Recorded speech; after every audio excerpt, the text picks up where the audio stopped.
सलाम, नमस्ते, सत श्री अकाल। मैं हूं रजा और आप देख रहे हैं दोस्तों रजाग्राफी। दोस्तों, ये इंटरनेशनल प्राइम टाइम है जिसके अंदर पूरी दुनिया की बड़ी बड़ी खबर आज रोज की तरह इस रिपोर्ट में आप जान जाएंगे। इस रिपोर्ट की सबसे पहली और सबसे बड़ी खबर यह है कि ईरान को रोकने की कसम अमेरिका ने खाई है। जी हाँ, आपको बता दूं कि अमेरिका के विदेश मंत्री एंटोनी ब्लिंकन जो हैं वो पहुंचे इजराइल, और इजराइल में उन्होंने बहुत सारे मुद्दों पर बात करते हुए ईरान के मुद्दे पर बोला कि उन्होंने यानी अमेरिका ने कसम खाई है कि किसी भी हाल में ईरान को न्यूक्लियर बॉम्ब बनाने नहीं देगा, न्यूक्लियर ताकत वाला देश बनने नहीं देगा। एक तरफ अमेरिका ने खुद ही ये जाके बात ब्लिंकन ने कह दी है, कहां पर? इजराइल में।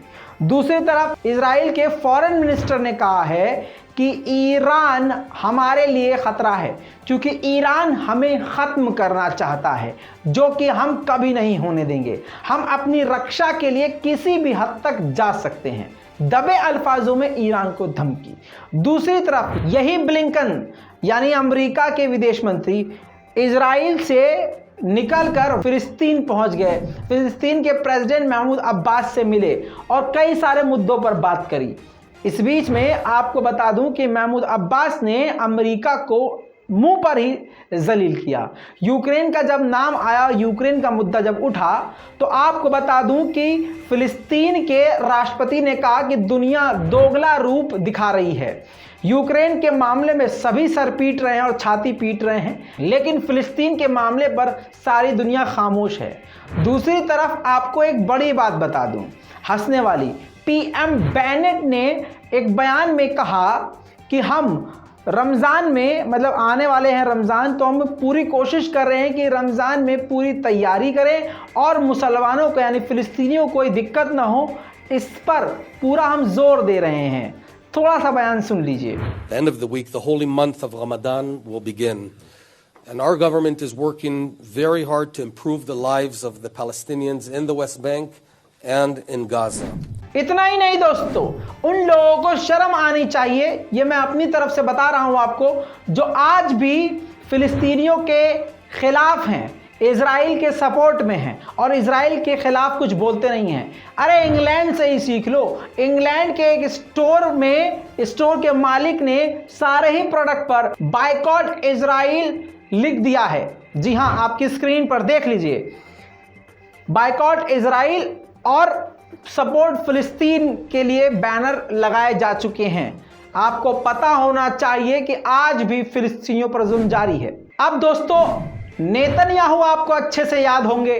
कौन है ये नेतन्याहू? इजराइल के पूर्व प्रधानमंत्री।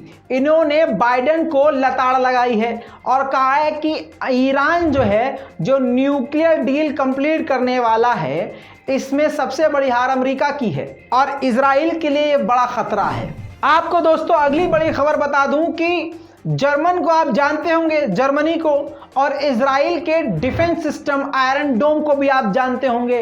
आयरन डोम किसी भी हवाई हमले को रोकने में सक्षम रहा है, लेकिन पिछले साल रमज़ान में जो गाजा और इजराइल के बीच में झड़प और बमबारियां और जंग हुई थी, उसमें 90% ही सिर्फ मिसाइल रोक पाया था आयरन डोम। इसके बावजूद आयरन डोम की मान्यता इतनी ज़्यादा है कि रूस का खतरा महसूस करते हुए जर्मनी के चांसलर ने ऐलान किया है कि अपने देश की सुरक्षा के लिए, देश की रक्षा के लिए वो इजराइल का आयरन डोम सिस्टम इजराइल से खरीदेंगे। दोस्तों अगली खबर दूंगा आपको सऊदी अरब से। सऊदी अरब पर हूथीस के तगड़े हमले हुए थे, हमने आपको रिपोर्ट किया था, दिखाया था। इसके जवाबी कार्रवाई में सऊदी अरब ने हूथीस की कमर तोड़ डाली। जी हां, जोरदार तबाही मचाई, बड़े बड़े हमले किए और पूरे यमन को दहला दिया। ऐसे में हूथीस के लड़ाकों ने ऐलान कर दिया और हाथ उठा दिए 3 दिन के लिए। जी हां, ऐलान ये किया, हम 3 दिन का सीज फायर कर रहे हैं। परमानेंट हाथ नहीं उठाया है, सिर्फ इतना कहा है हम 3 दिन का सीज फायर कर रहे हैं। अगली बातें बाद में देखी जाएंगी। दूसरी तरफ आपको बता दूं, क्लियर कर दूं कि यमन की सरकार और हूथीज दोनों आपस में भी लड़ते हैं, यानी यमन में ही ये हूथीज हैं और हूथीज ये यमन के ही हैं और ये खुद सरकार से भिड़ते रहते हैं। यमन की सरकार ने हजारों हूथीज के लड़ाकों को गिरफ्तार किया हुआ है और हूथीज ने दर्जनों, हजारों और सैकड़ों मान लीजिए इंटरनेशनल पुलिस फोर्सेस जो यमन में हैं उनको गिरफ्तार किया हुआ है, जिसमें सऊदी अरब की भी पुलिस है, इसके अलावा अधिकारी भी हैं और यमन के अधिकारी भी हैं, उनको गिरफ्तार किया हुआ है। दोनों के बीच में डील हुई है। बड़ी खबर यह है हूथीज के और यमन की सरकार के बीच में बड़ी डील ये हुई है कि यमन की सरकार 1400 इनके लोग हूथीज के कैदियों को छोड़ेगी, 1400, और ये उनके बदले में 823, जी हां, वो छोड़ेंगे 1400।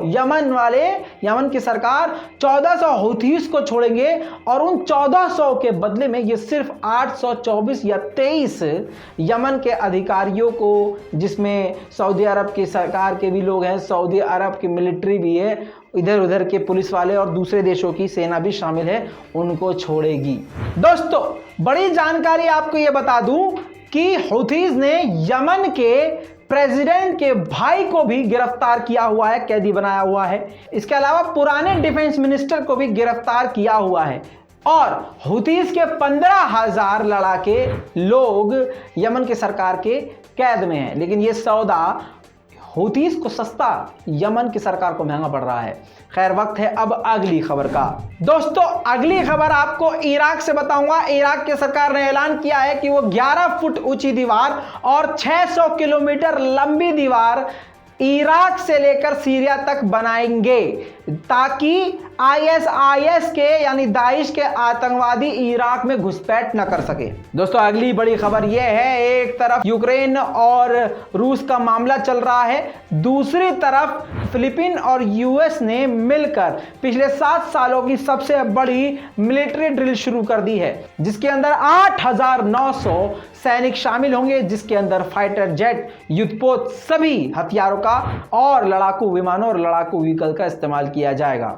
आपको मैंने परसों की रिपोर्ट में बताया था कि चाइना ने सोलोमन आइलैंड के साथ डील करके वहां पर अपनी सेना को भेजने की तैयारी शुरू कर दी है, जिसके आसपास रहने वाली 2 कंट्री है, ऑस्ट्रेलिया और न्यूजीलैंड।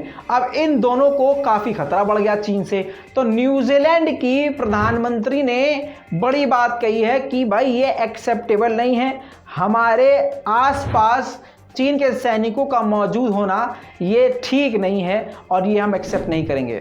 आपको मैंने बताया था कि इजराइल के प्रधानमंत्री बेनेट जो हैं भारत आ सकते हैं, लेकिन अब आपको बता दूं कि इजराइल के प्रधानमंत्री बेनेट को बताया जा रहा है कोरोना हो गया है, जिसकी वजह से वो भारत का दौरा रद्द कर देंगे। दोस्तों, इरबिल में, इराक के इरबिल में इजराइल की बिल्डिंग पर, मिलिट्री एरिया पर अटैक किया था ईरान ने 12 मिसाइल मारकर, आपको याद होगा। अब इराक की अथॉरिटी ने ऑफिशियल स्टेटमेंट में बताया है, जो कि इजराइल के अखबार में छप चुका है। उनका यह कहना है कि ये जो अटैक ईरान ने किया वो इसलिए किया क्योंकि इराक पूरे यूरोप को, तुर्की और इजराइल को भी गैस दे रहा है, जो बात ईरान को पसंद नहीं आई, जिसके सबब ईरान ने गुस्सा ये दिखाया कि उस बिल्डिंग पर ही अटैक कर दिया, ताकि ये जो गैस एक्सपोर्ट खासकर इजराइल को हो रहा है वो रुक जाए। अगली खबर आपको बता दूं यूएई से। यूएई के एनर्जी चीफ ने रूस का समर्थन करते हुए कहा है कि रूस की एनर्जी और गैस और तेल की पूरी दुनिया को जरूरत है। अमेरिका ने जो बायकॉट किया है, जो सैंक्शंस लगाए हैं रूस पर, इससे नुकसान दुनिया को ही होगा। यूएई के एनर्जी मिनिस्टर का यह बयान अब अमेरिका को रास नहीं आने वाला। दोस्तों, इसी के साथ आपको बता दूं अब आखिर में तालिबान की तरफ से कुछ बड़ी खबरें। तालिबान ने कुछ नए नए कानून बनाए, लेकिन उससे पहले तालिबान ने जो अपने वादे करे थे वो तोड़ दिए हैं, जिसमें महिलाओं की शिक्षा के लिए आवाज उठ रही थी। अब आपको बता दूं कि महिलाओं का स्कूल कॉलेज पूरी तरह से ठप पड़ चुका है और खोलने का जो वादा किया था वो वादा भी तालिबान तोड़ चुका है। इसके बावजूद तालिबान ने एक नया लॉ निकाला कि तालिबान के अंदर, यानी तालिबान की सरकार में, अफगानिस्तान में एक ही दिन सेम टाइम एक ही जगह पर एक पार्क में मर्द और औरत एक साथ नहीं जा सकते। इसके अलावा तालिबान ने अपने लिए भी कानून बनाया कि पार्क के अंदर कोई भी तालिबान का लड़ाकू और तालिबान का इंसान हथियार लेकर अंदर नहीं जा सकता। इसके अलावा एक नया कानून और बनाया कि कोई भी अफगानिस्तान की महिला अकेले जहाज में ट्रैवल नहीं कर सकती, सफ़र नहीं कर सकती। ऐसे बहुत सारे आड़े टेढ़े कानून सामने आए हैं जिसने तालिबान की सरकार पर कई गंभीर सवाल खड़े कर दिए हैं। बहरहाल इस पूरी रिपोर्ट पर आपकी क्या राय है, अपनी राय कमेंट में लिखिए, रिपोर्ट को शेयर कीजिए। मैं हूं रजा और आप देख रहे हैं रजाग्राफी। जय हिंद। तो दोस्तों, ये हैं वो लोग जिन्होंने बहुत हमारी मदद करी है और इन सभी का तहे दिल से शुक्रिया। और आपसे उम्मीद है कि इसी तरह से आप अपने दुआओं में और अपने साथ में हमें याद रखेंगे।